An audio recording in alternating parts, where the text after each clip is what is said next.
For today's vlog mga probinsya, tayo naman po yung nakabuno ng aking latundan. Kasi parang nangayat na po sila, kaya nagpasya po tayo na mag-apply ng abono. Yung combination po ng abono ko dyan ay trifosforten saka ammonium sulfate mga probinsya. Mura yan ang abono natin kasi hindi naman tayo lakatan farming, latundan sa atin.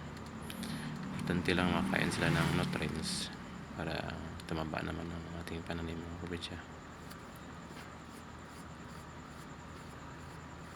Medyo malawak-lawak po yung ating lagyan ng abono kasi nakatanim po tayo ng mga 300 beses dyan. Medyo payat yung mga saging kasi napabayaan natin sa pag-alaga dahil marami tayong ilagaan na area ng ating saging.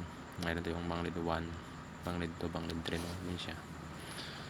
Kaya napatagal yung ating pag-abono dyan. Tsaka grabe atake na yung sikaduka yung mga probinsya. Lahat ng dahon ay natuyo o nasira ng sikaduka mga probinsya.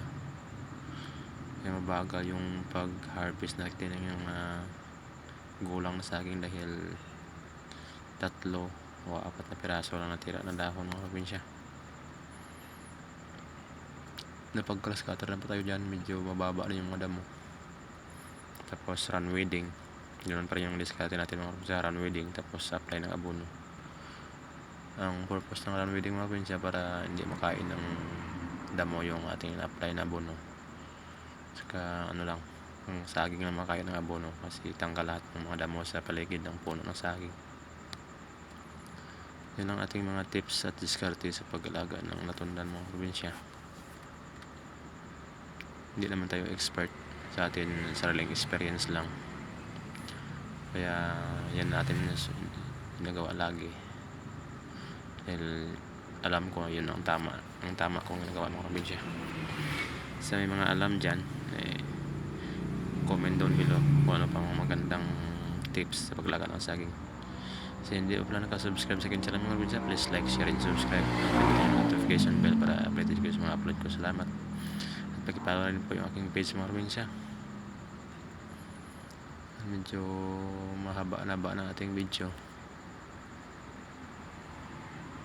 kaya pahinga muna tayo kasi malawak, kaya mahirapan kayo sa manood ng aking video, kaya huminto muna tayo.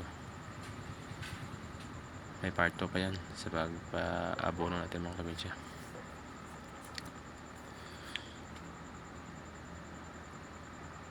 Mabilis lang yung damo tumubo kasi cross cutter, pero okay lang yan. Importante hindi pinapulputan ng damo yung ating saging mga probinsya para makaginhawa naman siya.